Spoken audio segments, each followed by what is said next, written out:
요 며칠 사이에 어느 지역은 보니까 1000년 만에 한 번 올까 말까 한 비가 내렸다고 어제 방송을 하더라고요.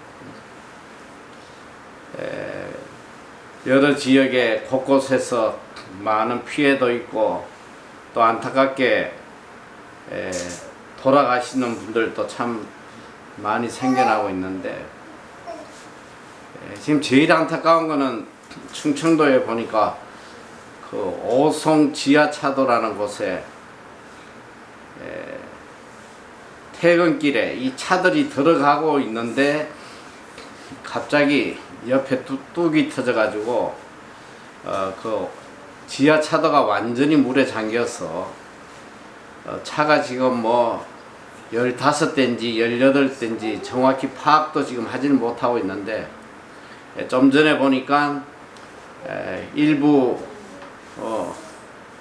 버스에 죽은 분을 6명을 꺼냈다고 이제 이야기를 하는데, 몇 명이 지금 그 안에 들어있는지는 아직 파악이 되질 않아요. 현재는 뭐 차가 15대 아니면 뭐 18대 이렇게 들어가 있을 거다 추측을 하고 있는데, 특별히 참 그 안타까운 것은 이 버스가 원래 그 버스 노선이 아니라고 그래요. 원래 버스 노선이 아닌데 원래 노선대로 가다 보니까 침수가 돼서 우회해가지고 다른 길로 가다가 그만 이렇게 참변을 당했다고 그럽니다.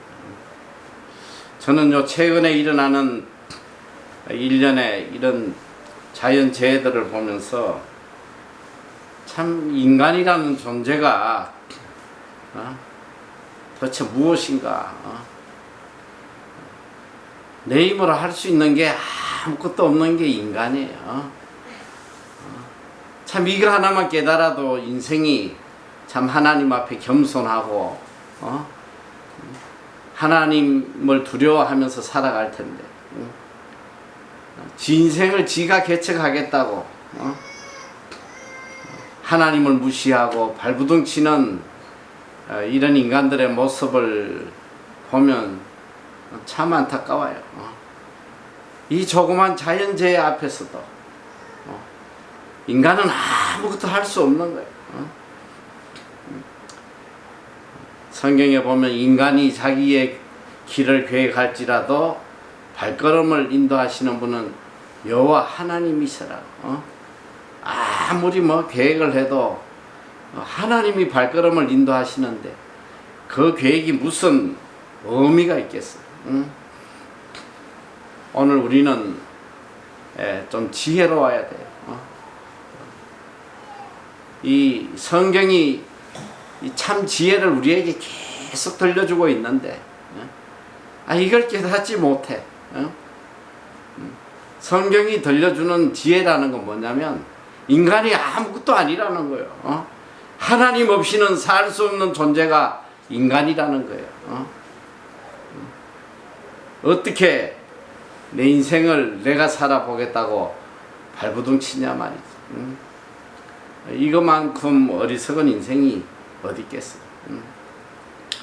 오늘 우리는 이 자연 재해 앞에서 다시 한번 우리 인생을 점검해야 돼요. 하나님 은혜 없이는 한순간도 내가 살아갈 수 없다는 거. 뭐 여러분 맨날 외치는 거 있잖아. I am nothing without God. 하나님 없이 나는 아무것도 아니다. With God nothing is impossible. 오직 하나님이 함께 하실 때에 능치 못할 일이 없는 거예요. 그러니까 여러분 인생의 초점이 언제나 환경을 초월해서 언제나 하나님께 포커스가 가 있어야 돼요. 그리고 어떻게든 하나님의 은혜를 입으려고 발부둥 쳐야지 여러분의 인생이 복되게 되는 거예요. 오늘 여러분들에게 전할 이 산상수훈의 다섯 번째 복. 이 말씀을 여러분이 잘 새겨 듣고 내 인생을 어떻게 살아야 되는지. 자, 오늘 다섯 번째 복은 7절. 긍휼히 여기는 자는 복이 있나니 저희가 긍휼히 여김을 받을 것이며. 굉장히 귀한 말씀이에요. 이 성 어거스틴에게 하루는 제자가 찾아와서 이렇게 질문을 합니다. 선생님, 그리스도인에게 최고의 덕이 무엇입니까? 그때 어거스틴이 그래, 최고의 덕은 겸손이다.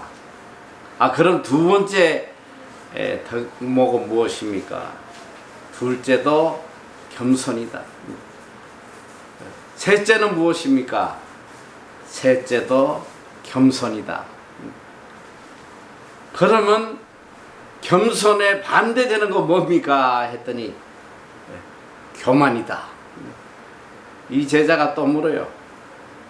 그러면 교만이 무엇입니까? 자기가 겸손하다고 생각하는 게 교만이다. 이렇게 이야기를 했어요. 이 하나님 앞에 겸손한 거, 사실 이 가장 중요한 거죠. 하나님 앞에 내가 아무것도 아니라는 거, 이걸 깨닫는 게 겸손이에요. 그런데 저는 오랫동안 신앙생활 해오면서 이 가장 귀한 덕목이 이제 여러분들마다 마음에 와닿는 이 덕목이 있을 거예요. 어떤 사람, 사랑이다.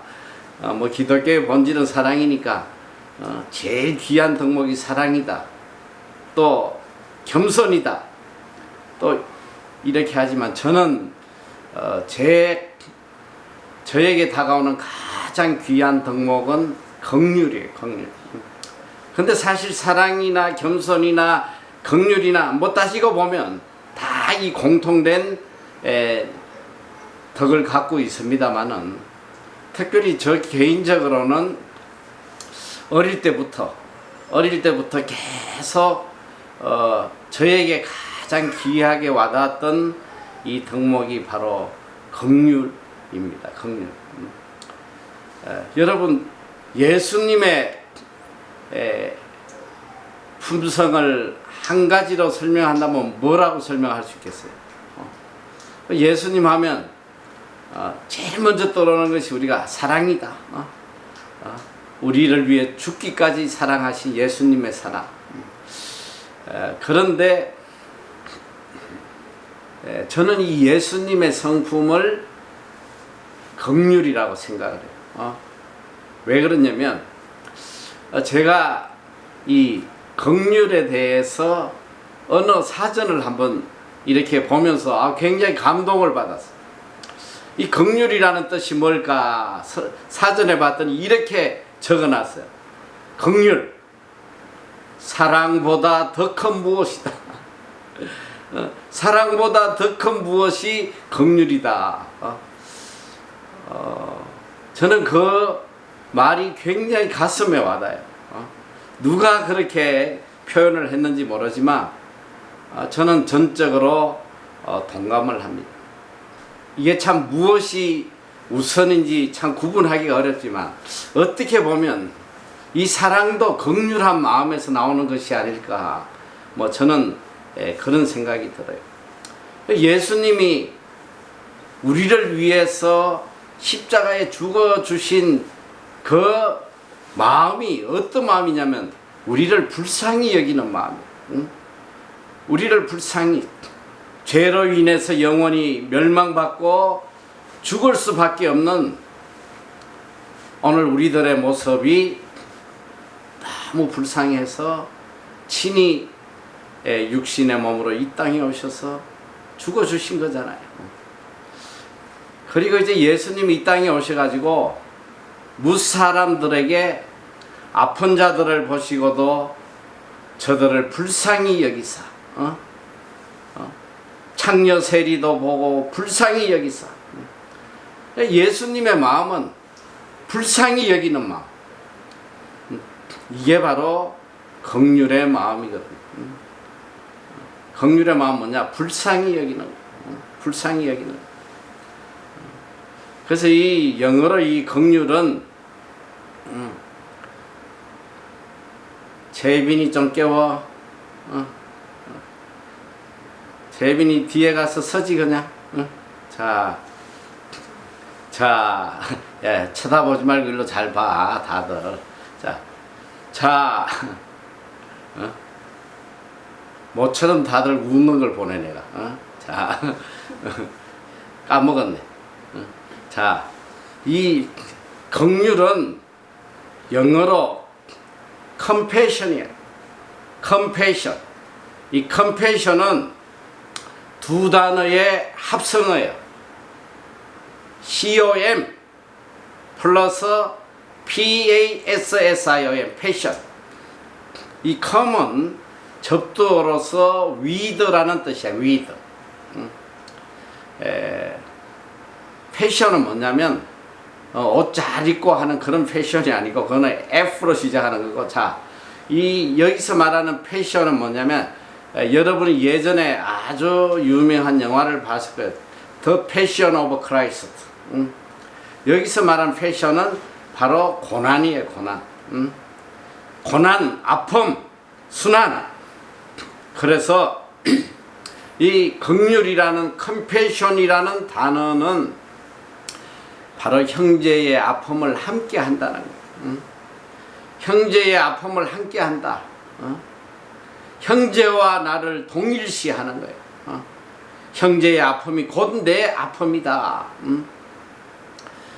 이것이 바로 긍휼의 마음이에요. 그러니까 모든 것이 우리의 모든 선행은 어디에서 시작을 하냐면 긍휼한 마음에서 시작하는 거예요. 불쌍히 여기는 마음. 제가 이 인생을 살아보니까 사실 우리가 살아가면서 제일 힘든 부분이 인간관계예요. 이 인간관계만큼 힘든 게 없어. 심지어는 부모와 자식 간에도 이 인간관계로 인해서 상처를 많이 받는단 말이야. 같이 하지 않으면 죽을 것 같이 사랑해서 결혼했는 부부도 결국은 뭐 요새는 1년도 못 넘기고 왼수가 되는 그런 것들이 많아.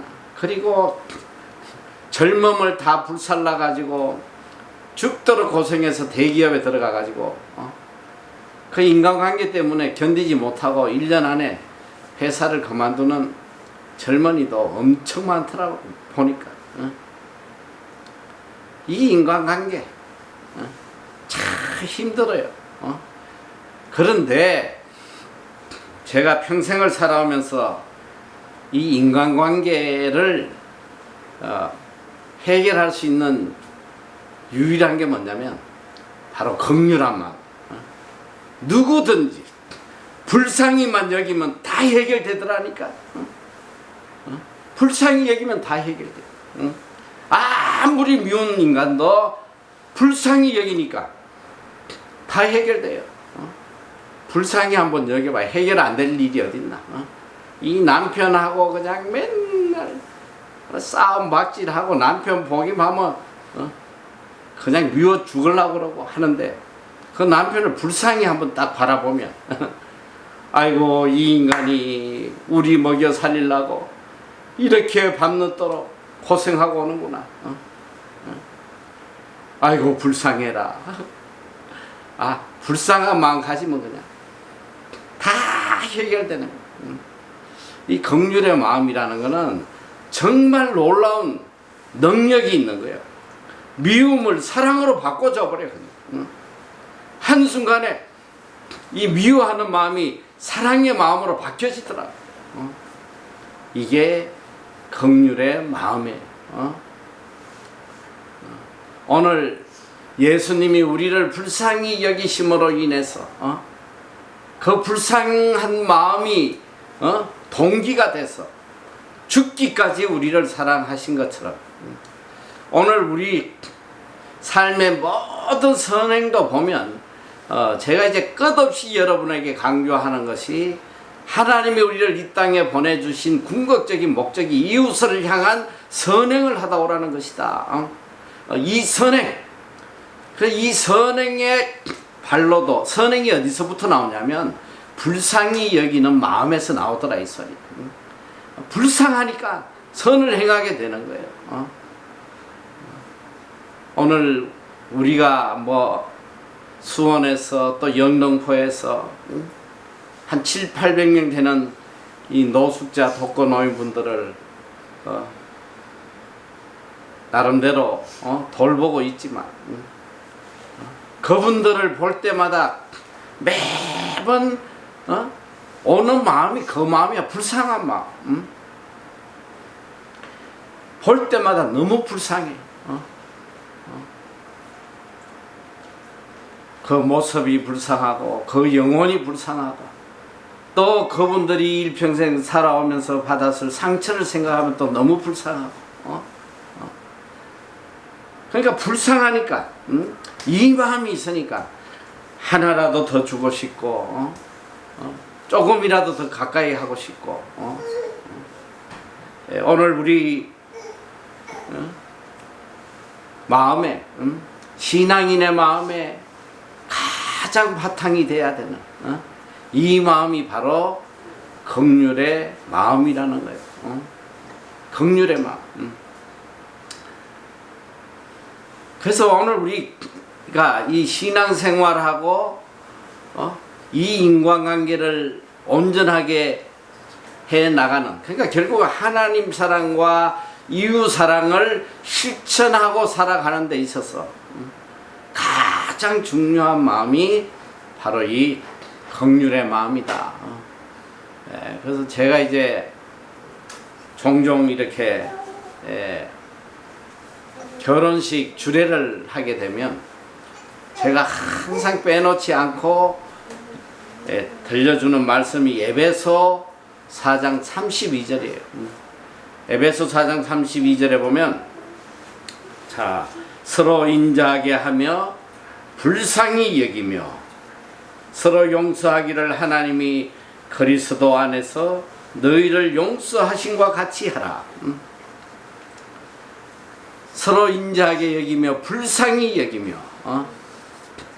여러분 이 부부가 사랑으로 사는 게 아니에요. 연애할 때는 말이지 이 인간하고 같이만 있으면 막 그냥 무인도에 가서 살아도 그냥 너무너무 행복할 것 같고 말이지.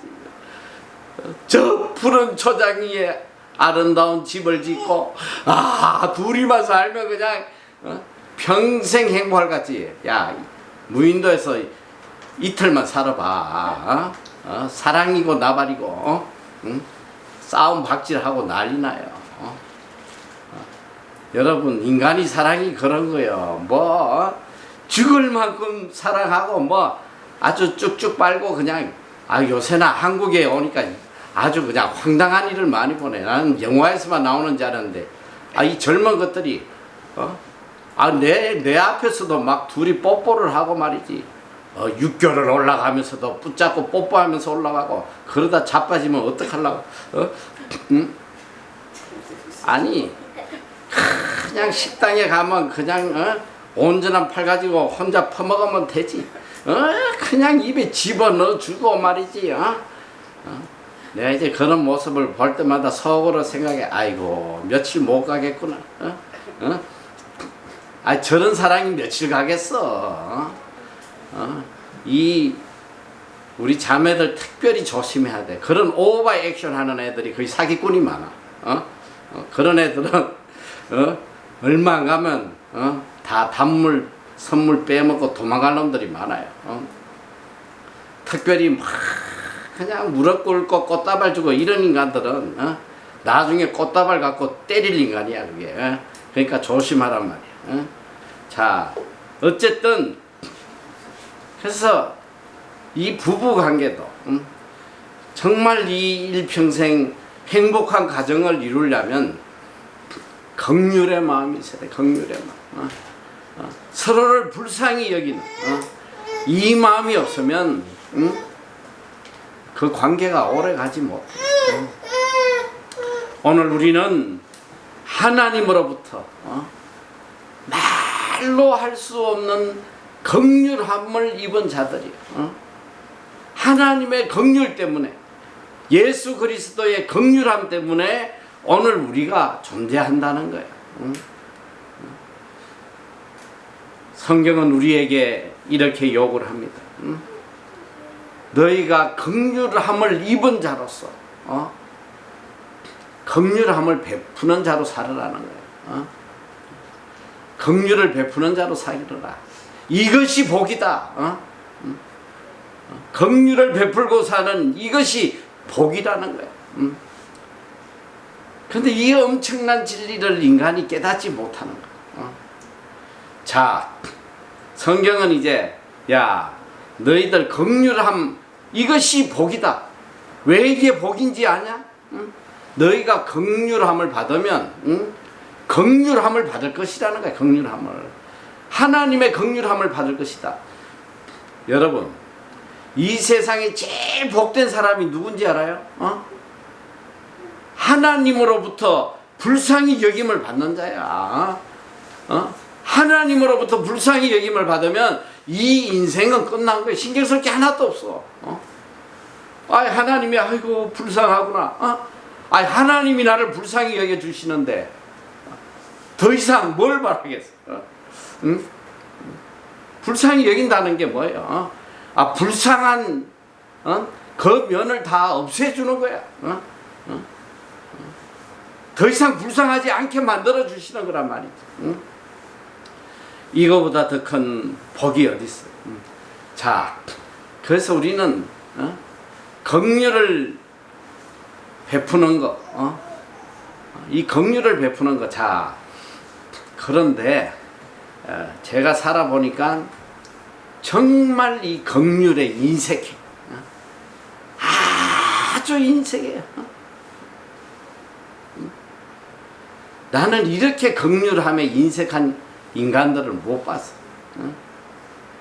특별히 우리 그리스도인들, 뭐 내가 세상 사람은 뭐 잘 모르니까 어쨌든 교회 다니는 인간들이 이웃에 대한 긍휼함이 없어. 긍휼함.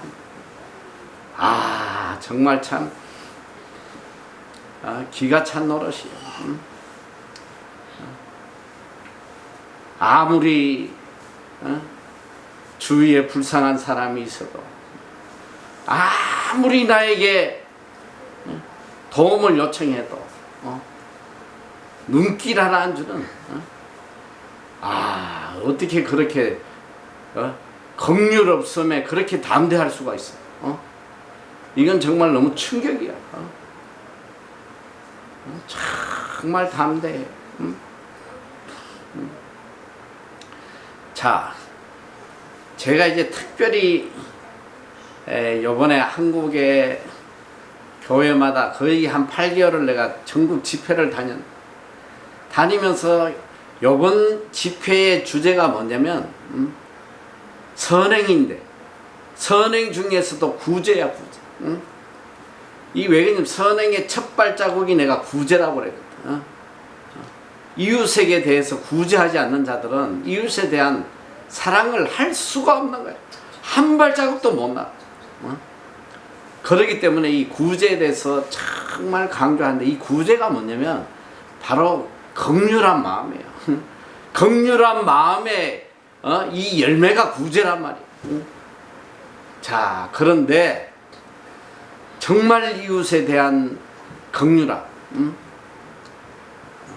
한번 뒤돌아봐. 얼마나 인색한지. 저는 이 긍휼의 반대 말을 인색함이라고 말하고 싶어요. 정말 긍휼이 없어요. 긍휼하지 않아. 그런데 오늘 성경은 우리에게 너무나 큰 진리를 알려주잖아. 긍휼한 자가 복이 있다는 거야. 긍휼한 자가. 왜냐? 내가 긍휼함을 잊기 때문에, 하나님으로부터 긍휼함을 받을 수 있기 때문에. 이게 내 인생이 성공하는 길이요, 복된 길이요, 모든 문제를 해결할 수 있는 최고의 진리의 말씀인데, 이걸 깨닫지 못해. 내가 이웃에 대해서 긍휼한 마음을 가지니까 이걸 누가 갚아주시냐면 하나님이 나에게 긍휼함을 베풀어 주시는 거예요. 제가 개인적인 감정을 좀 이야기하지만,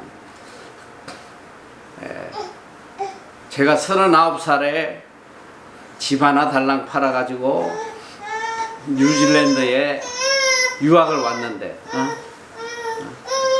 사실 돈 일부를 못 쓰고 과일 하나를 제대로 편하게 못 사 먹고 이 짐승들 먹이라고 파는 썩은 과일 한 박스에 일부를 하는 거 그걸 사다가 말이지 썩은 걸 파먹고, 몇 년 동안 이 중고 침대도 하나 내가 사질 못하고 축축한 맨바닥에서 거의 거지처럼 살았는데도 몇 년 지나가니까 돈이 다 떨어지고 집세를 낼 형편이 없었어. 그런 처절한 상황에 있을 때에 저하고 같이 이렇게 신학 공부를 하던 친구가 하나 있었는데, 저보다 나이는 한참 어린데, 본인 말로는 서울대학을 나왔는데 어떻게 사업하다가 사기에 연루돼서 감옥살이를 했다고. 감옥에서 예수님을 만나서 자기가 여기에 신학 공부하러 왔다고. 사실 나도 비참했지만 이 애가 또 더 비참해요.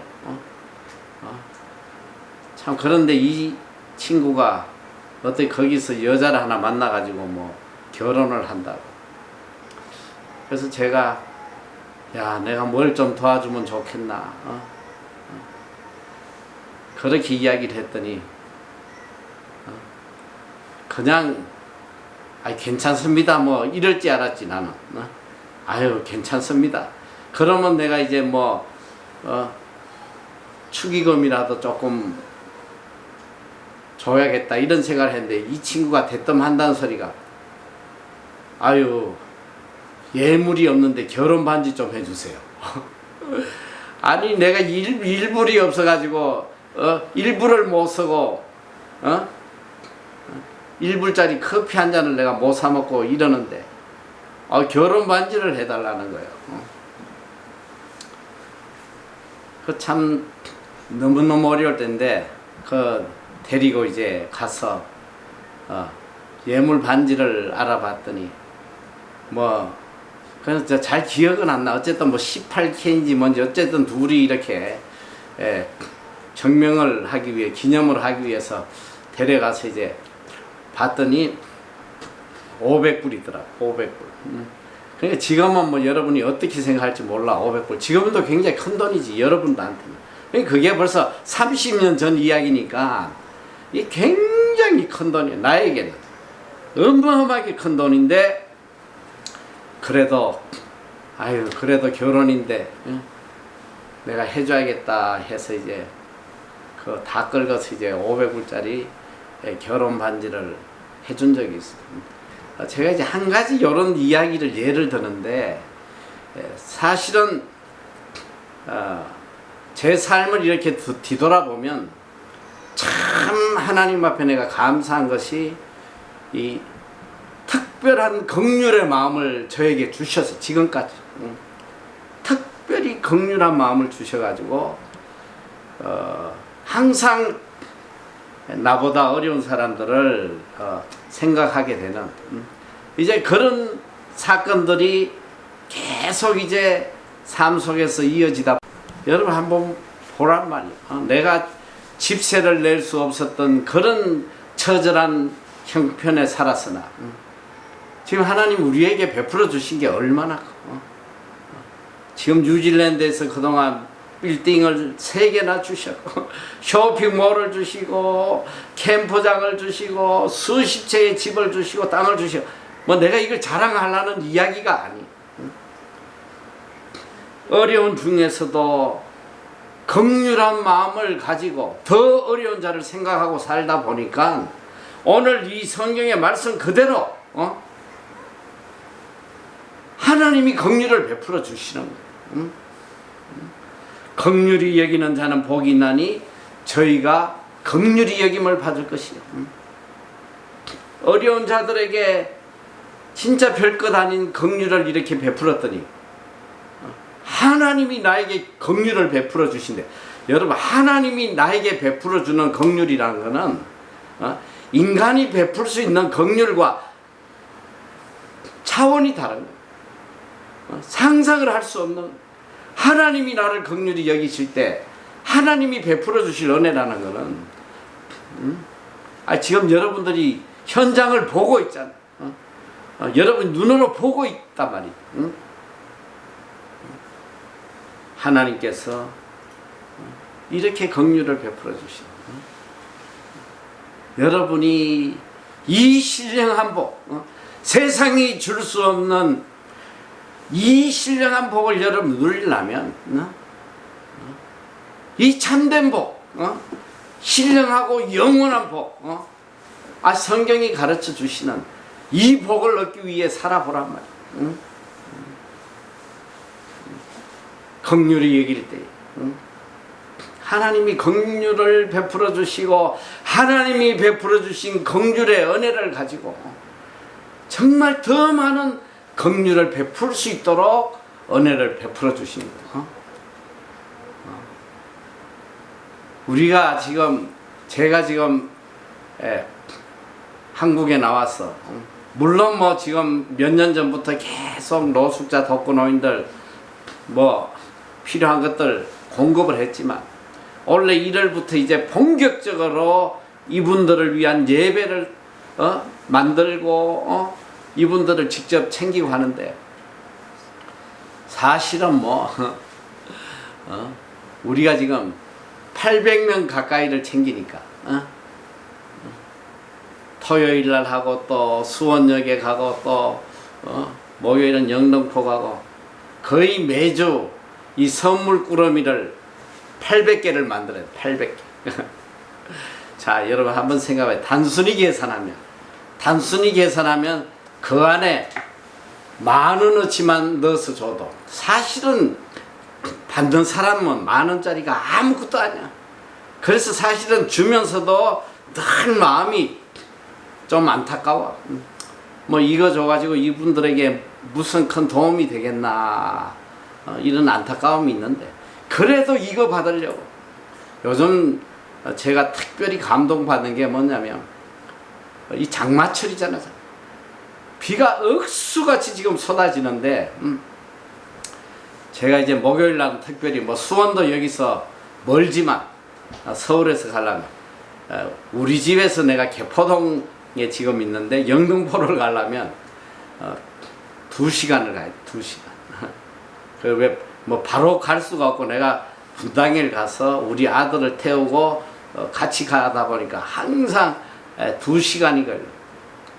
그 지난주만 해도 그래. 비가 뭐 얼마나 쏟아지는지 몰라. 그래서 이제 가는 내내 제 마음에는 아유 이분들이 비 오는데 어떻게 오실까.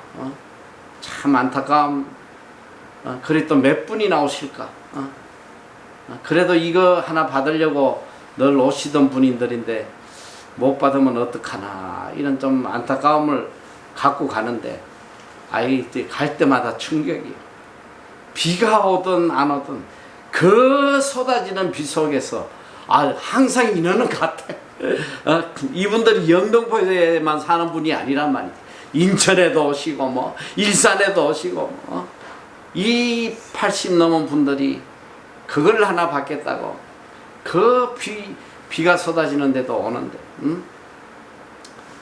그러니까 우리는 이렇게 주면서도 사실은 마음이 그렇게 편치는 않아. 이 10,000원어치 뭘 준다고 한들 뭐 얼마나 도움이 되겠나. 그런데 또 이제 우리 입장에서 한번 여러분이 생각을 해보면 10,000원짜리를 800개 매주 만든다면 그것만 해도 800만 원. 거기다가 토요일 날 식사들을 대접하지. 또 그 외에도 옷가지들, 신발, 약들, 이분들이 필요한 것들을 웬만하면 다 채워주려고 공급을 하다 보니까, 그래서 제 주위에는 뭐 저는 아직 시작도 안 했다고 생각을 하고 있지만 제 주위에 저한테 아니 도대체 이걸 어떻게 하냐, 언제까지 이렇게 할 수 있겠냐, 오히려 남이 염려를 해. 아니 이걸 이렇게 언제까지 할 수 있겠나, 후원도 없는 자비로 MEC 출신들 많은 후원하라고 광고 수도 없이 올렸는데 몇 명 할 것 같아? 하는 놈 거의 없어. 우리는 전적으로 하나님이 주신 걸 가지고 하는데 주위에서는 다 이렇게 염려를 해요.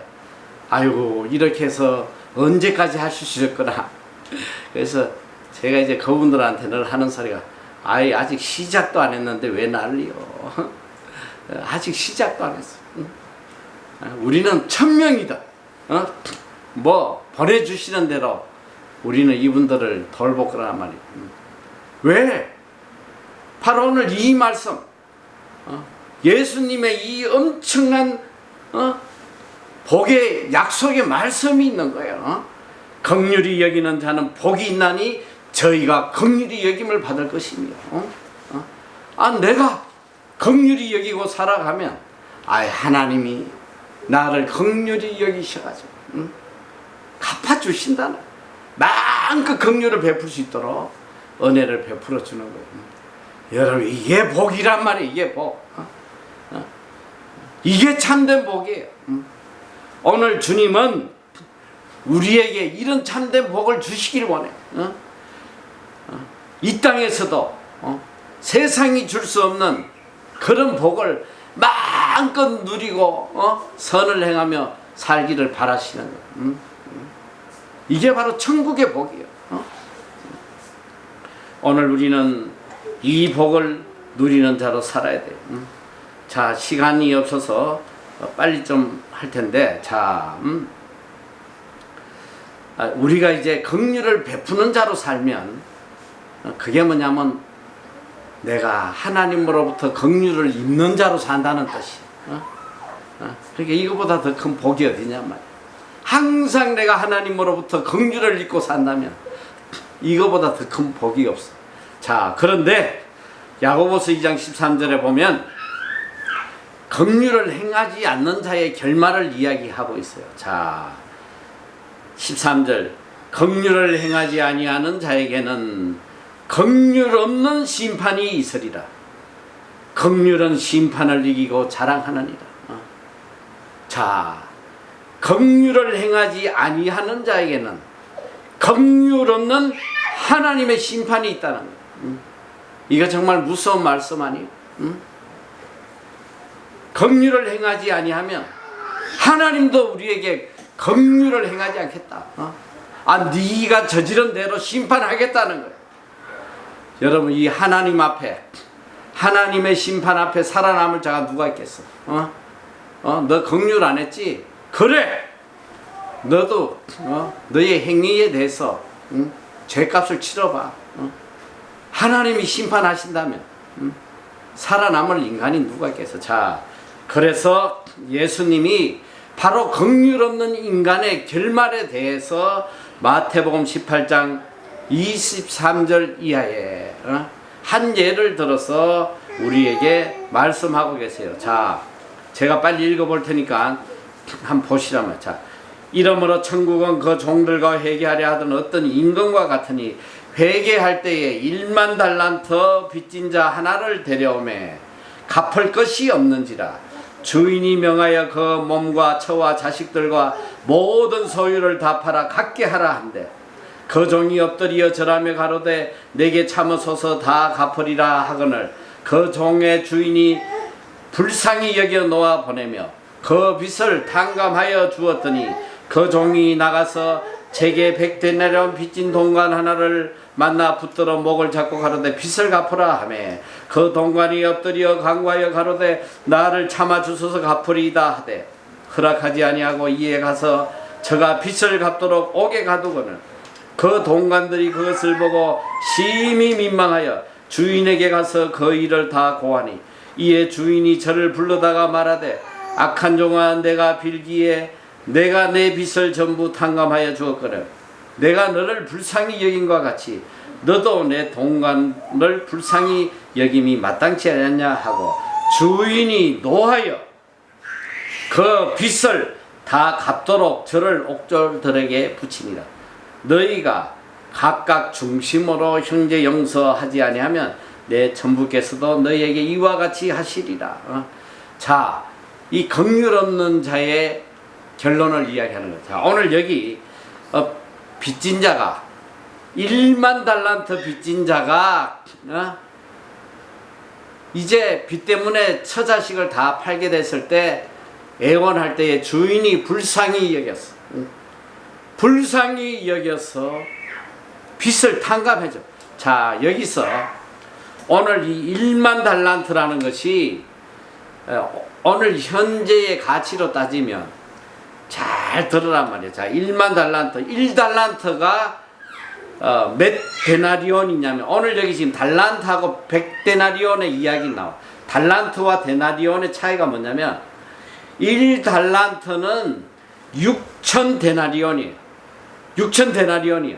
자, 그러면 1데나리온은 지금 여기 이 100데나리온 빚진 자가 나오는데 1데나리온은 보통 하루의 품삯이야. 하루의 품삯. 그러니까 지금으로 말하면 하루의 품삯이니까 10만원 정도 잡으면 10만원 정도 잡는다 치면 10,000달란트의 현재의 금액은 얼마냐? 6조 원이란 말이야. 6조 원. 자, 6조 원 빚진 자가 이 100데나리온 뭐 한 1,000만원 정도 되겠지. 자기는 6조 원의 빚을 탕감받고 나오다가 1,000만원 빚진 자가 애원하는데 이걸 목을 잡고 감옥에다 쳐넣었다는 거예요. 여러분, 오늘 이게 우리들의 모습. 오늘 이게 우리들의 모습이라니. 우리가 하나님으로부터 탕감받은 빚이 얼마야? 우리가 살아가는 모든 것이 다 하나님의 은혜로 살아가는 거야. 다. 다 하나님의 은혜로 살아가는데 이걸 가지고 내 이웃의 어려움을 단돈 만원도 긍휼히 여기는 마음이 없단 말이에요. 이런 삶을 사는 인간이 복을 받겠냐고. 오직 하나님의 은혜로 살아가는 인간이 불쌍한 내 이웃에게 단돈 만원의 긍휼도 베풀지 못하는 이런 인생이 하나님으로부터 긍휼의 복을 누리고 살겠냐 이 소리야. 정말 긍휼을 베푸는 자로 한번 살아보란 말이야. 하나님의 긍휼의 은혜가 얼마나 큰지. 이거는 체험해보지 않은 사람은 알지 못해. 저는 평생을 체험하는 거예요. 평생을 체험하고 살아요. 내가 요만큼 긍휼히 여길 때에 하나님은 나를 향하여 하늘만큼 땅만큼 아이들 표현만 상상할 수 없는 긍휼을 베풀어 주시더라. 우리가 이 긍휼의 은혜를 누리고 살아야지. 하나님으로부터 긍휼의 은혜를 못 받으면 그 인생은 다 끝난 거예요. 소망이 없어. 암만 열심히 살아보겠다고 애쓰고 발부둥 치고 별짓을 다 해도 그 인생은 비참할 수밖에 없는 거예요. 정신 똑바로 차려. 이 주님이 우리에게 약속하신 이 엄청난 천국의 복, 신령한 복, 영원히 사라지지 않아야 할 이 복된 복, 이 복을 누리고 살아야 될 거 아니에요. 제가 늘 이야기하는 거예요. 우리가 이렇게 주님이 주시는 복을 누리면 이 땅은 고통스럽고 천국에서 복을 누리는 그런 복이 아니란 말이에요.